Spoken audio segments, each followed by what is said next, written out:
Hey, welcome back to Thailand. We are in the doldrums of monsoon season.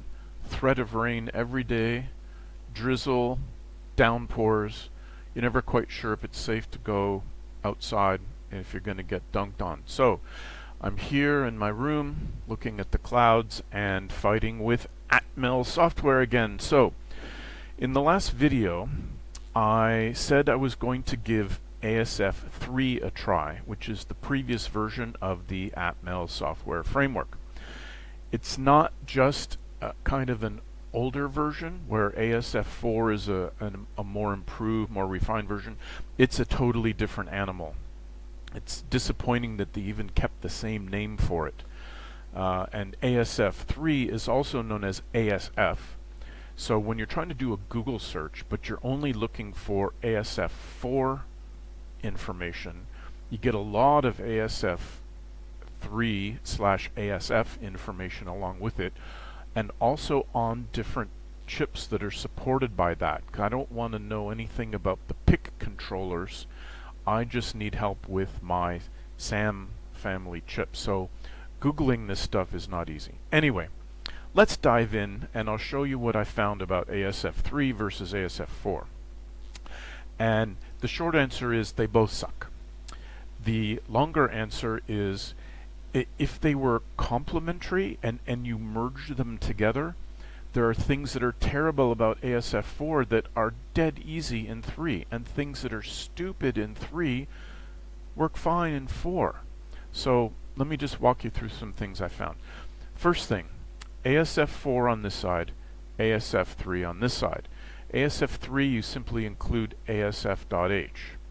ASF4 you pretty much have to import Atmel start.h, which is automatically generated by the start tool that I've shown you multiple times, and also the pin definitions and some other things. Now let me walk you through the way I implemented the original code. And the first thing I did was to get the USB port working so I could give the user a menu of commands to try. In ASF4, to have the variables available for the USB device, you've got a descriptor. I've got a variable that tells me if it's ready to write, because I was having problems interleaving writes and things were coming out weird on the screen. You need to know how many characters have been read, and you need a static buffer of characters for the USB driver to put your read values into for you then to be able to act on those. In ASF3 you have a simple instance variable for the USART device. Now, as you can see by a lot of comments and commented out code, had a lot of trouble getting USB bus working in ASF4, but basically you get the I/O descriptor for the device, then you register 3 callbacks, a transmit callback, a receive callback, and an error callback. Mostly we're concerned with the receive callback, and then you enable the device. I mean, it seems surprisingly simple, but it cost me a lot of headache. On the ASF3 side, you get the default configuration and you load it in here. You set your baud rate, which I don't have over here. You do some magic pin setting, but this came straight from Atmel sample code. You initialize the serial device and you enable it. So it couldn't get more straightforward, and with the ease of setting your baud rate in a very understandable way. In ASF4 I had to write a subroutine just to handle writing one string to the serial port because it's so complicated. You have to pass in the string you want to write and its length, because ASF4 doesn't understand the object type of a string that we normally see in object-oriented languages. So you have to copy the string into a static buffer right here.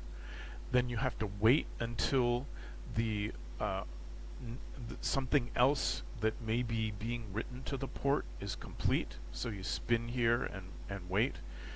Then you write your string to the device, and I put in a delay of 10 milliseconds because I was still getting scrambled text overwriting.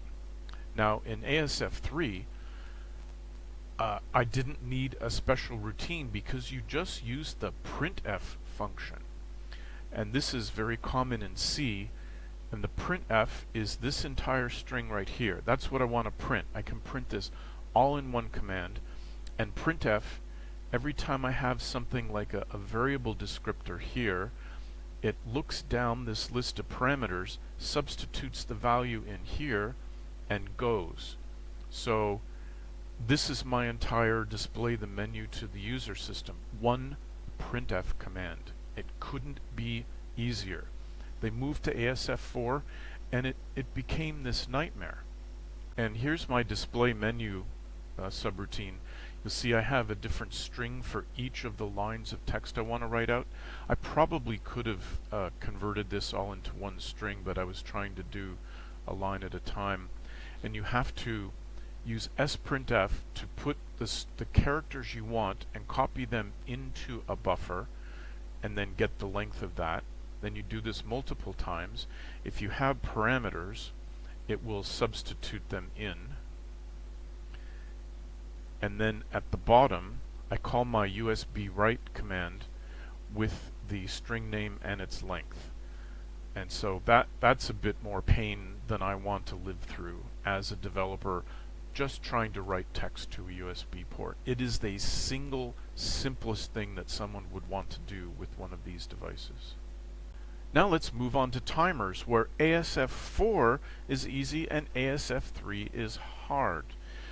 On ASF4, on any project you want to do, after reading and writing from the USB port, you're going to need timers. You're going to want to read data at specific time intervals, or you're going to want to write data at specific time intervals, or you want to trigger events at specific time intervals. So on ASF4, I have a timer for my millisecond timer that fires every millisecond to keep a timestamp of what's going on.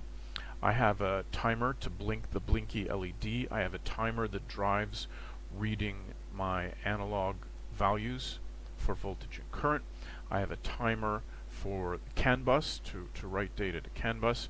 I have a timer for real-time display, which triggers a series of data writes to the USB port to the user with their current values.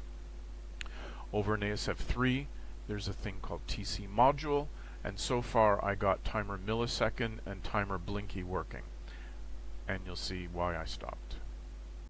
ASF4 timers are dead simple. You define the interval that you want it to fire on, and it's in milliseconds. So I have this # defined millisecond interval 1, and that simply gets substituted here. So my triggering interval is every 1 millisecond. This is my callback function, the callback value. This is the function I want you to call when it triggers, and for the mode I want it to repeat. I take this data structure, I add it as a task to timer 0, and I start timer 0. Great. Blinky is the same. Every 500 milliseconds, trigger the blinky callback and repeat. Okay, over here we have ASF3. In ASF3 is vastly more complicated, and it's also highly dependent on your underlying hardware. Over here it's very abstract. You get yourself down to the millisecond level of anything you want to do, which is generally okay. Over here there are 3 different sizes of timers, and there's an 8-bit timer, there's a 16-bit timer, and there's a 32-bit timer, and they're not exactly the same in their behaviors. With an 8-bit timer, you define its period, which even though the documentation doesn't say it, I think this is the number of times that this timer gets fired before it calls your callback. In the 16-bit timer, there's a thing called value, which I don't know what that means. I don't know if it's the same kind of thing as period. If you have a 32-bit counter, it combines 2 timer registers so you can count up to 4 billion before you trigger a timing event. I don't know. Then the other thing is you get to pick what your source is for your clock, which is hardware dependent. So this thing called G-clock generator 0 on my board, it's 4 megahertz. There's another one you can choose, which is 32,767 megahertz, which, as programmers will know, is a magic 2 to the n power number, which is great. Now, the next thing you do is you can assign a prescaler. This is a magic divider that divides the number of your clock source before it even comes in and triggers your counter to count by 1. And then after 250 of those periods are complete, then it will fire your callback. Now the problem is, not all powers of 2 are represented here. I don't think you can divide by 512. I don't think you can divide by 64. But all the other divisors of the power of 2 are there, but why not the others? I don't get it. I don't get the differentiation between an 8-bit timer and the way you set its period in the 16-bit timer and the 32-bit timer where you set its value. Anyway, the documentation on this sucks. It's awful. Then, if you're happy with this, you initialize a timer object, you enable the timer object, and you register your callback. So I did manage to get my millisecond timer working. 4 million divided by 16 divided by 250 is 1 millisecond. But you can imagine the math always doesn't work out exactly the way you're hoping. And like for Blinky, I was making a table of data and different clocks and prescalers and periods to where I could get the callback at the interval that I wanted, and I could tell it was working by watching the blinking LED. And again, all of this crazy source prescaler business. And I didn't even get into the ADC because I was so frustrated. Now let's talk about flash memory. ASF4 flash memory is actually more straightforward, even though it works on both sides. So ASF4, the first thing I do in initializing my flash is I do some pointer arithmetic here. These are my program variables that I store and retrieve values from. But I tell them to live at certain places in this structure. Then this structure gets copied back and forth from flash. So I do some pointer arithmetic to set up the locations of these variables in my flash structure. I read the flash with one value, with one command line, the flash device from its base address, you can think of it as 0, and I load it into my user parameter structure. Now, on the first flash read, the virgin boot flash memory will contain a -1. I know that this is my first boot if it's got a -1, so I set it to 1, and then I write in default values that make sense for my project. I then write that flash back to flash memory. From that point on, every time I want to read and write flash, it's quite straightforward. On ASF3, it's more complicated. It uses something called NVM, non-volatile memory. They keep changing the name for no good reason. Some versions it's called EEPROM, some versions it's called flash, some versions it's called NVM. So, first thing we do is get our default values of the NVM device. And then, sorry, I was trying to keep multiple versions of the code here, so I have a lot of if-defs. I come in here, I initialize the EEPROM emulator. If there's no memory, I tell the user. And it turns out there's this thing called a fuse setting in the tool that you have to turn on to say, allow the program to use flash memory.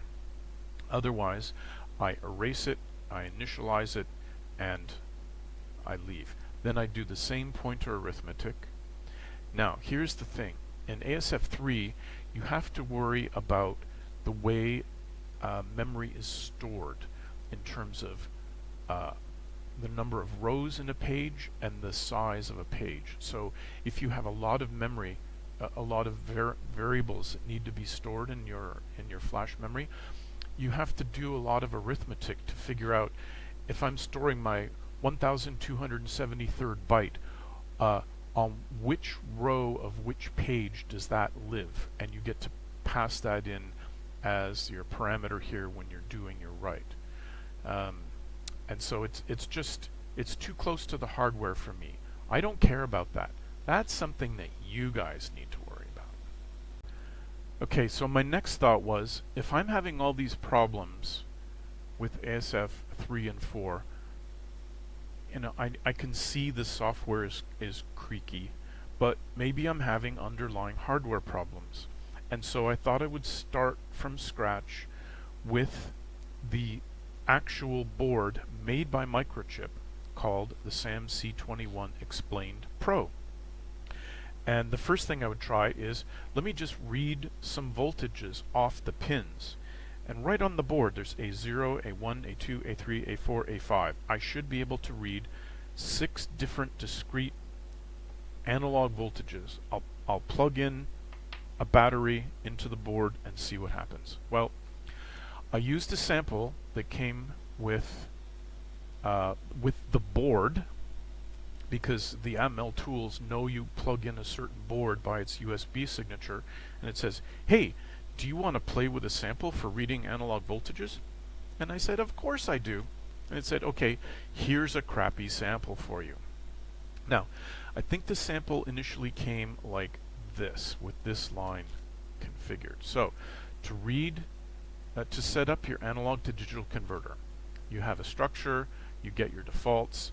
Again, there's this whole prescaler business on the clock cycles of how often you want to be sampling this thing. Then you get to decide, what's my voltage reference? So it's going to be the maximum value that's compared to the reading. If I get a voltage reference here and somehow set it to 5 volts, and I read 2.500000 volts on the input pin, and the scale goes from 0 to 4096, then I'm going to get 2048 as my raw reading from that port. If I choose a different voltage reference, like 3.3 volts, then the number I get back will be different, and I will have to scale my conversion between input values and volts, which is fine. The board provides a number of different references, including the one that's called band gap voltage, and nothing explains what the hell a band gap voltage is. Some places say it's 1 volt, some places say it's 1.1 volts. Nothing is definitive, and I want a really super accurate voltage reference that's the maximum that I could possibly get. That gives me more dynamic range in my input sampling. Anyway, so it says we're going to be reading our positive input on pin 5, whatever pin 5 is, and our negative input's going to be analog ground. We're going to do it in 12-bit samples, so that's my 4096. I initialize the device, and I enable the device. Now, I did some testing. Pin 0, 1, 2, 3, 4, 5, and 6 on the board that comes from ATmel.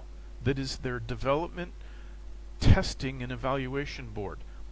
Whatever is called pin 0 in software, not connected. Pin 1, not connected. Pin 2 connects to the analog to digital controller unit 0. Its input A1, and you can see that here, ADC0, ADC1. Pin 3 is ADC0 input A0.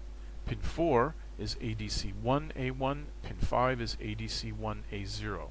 So, only pins A0 and A1 are physically linked in software. Out of the 6 analog input pins, A2, A3, A4, and A5 are ignored. But I can read these 2 pins from both of the analog to digital controllers. Explain this to me. On a sample, it says use pin 5, but it doesn't explain what pin 5 is. Nothing in the documentation I could find shows me how pin 5 maps to actual underlying hardware. Well, after fighting with timers for 2 days in ASF3, I got really frustrated and I said, why don't I completely change my project and I'll move to the world of Arduino, because Arduino is super well supported. The boards work as computers. They read analog voltage. Some of them have CANbus support, and it does everything I want. But then all I would need to do is make an Arduino shield board like this one, and this one, and this one, and this one. And all I would have to do is put my voltage divider circuit on there, read voltage. I would put the current sensor chip up there, and I would put the CANbus transceiver chips up there to drive the CANbus data. So I ported the code over. Initially, Arduino's got a way to read in other stuff, or Atmel's got a way to write out as an Arduino sketch. It didn't work. It was giving me an error on something called a missing chip.h file. Fought with that for a long time. Came over here. I got the menu system working, which is down here. Here's the menu. Using this serial print statement, which is great, except it doesn't have the thing where you can put in a variable descriptor like %d to show a value of a variable as decimal. So you have to have this long sequence of string variable, string variable, string variable, string variable to get it to show. But in the end it worked. Reading the value from the user was dead simple. Parsing it was great. Everything was good. I could blink the blinky LED, or the LED, because I was using an Arduino Due board as my host for this, because I had one. So I can blink the LED on that. I could read 4096 levels of analog input, and it's just like analog read on the pin, and here's your value. I convert it from the raw value to its 3.3 volt maximum scale, blah blah blah. I blink, a blink. That was easy. Next thing I said, okay, I'm going to put in the flash memory handling so I can save my values away. And I had to hunt around, and I found this library called the EEPROM support library, right? So I used that. I coded it all up. It's got a thing called, read, EEPROM read, Due flash storage write, blah blah blah. But the problem is, the Arduino Due's microcontroller doesn't have any flash memory on it. It doesn't have any flash memory. What it does have is one giant block of memory, which is used for your program and anything that you want to write into memory and save. But the next time you change a line of your code and re-upload your code to the board, it wipes out your stored variables, which is the dumbest thing ever. If you're a microcontroller project, you're going to want to save some things away between boots. Come on, guys. So that's what Jack found from EVTV when they designed their CANbus shield for the Due. They had to add, I think it was an SPI or an I2C flash memory chip to their board simply to store their variables along with their CANbus handling. So, I mean, I got frustrated with that thing.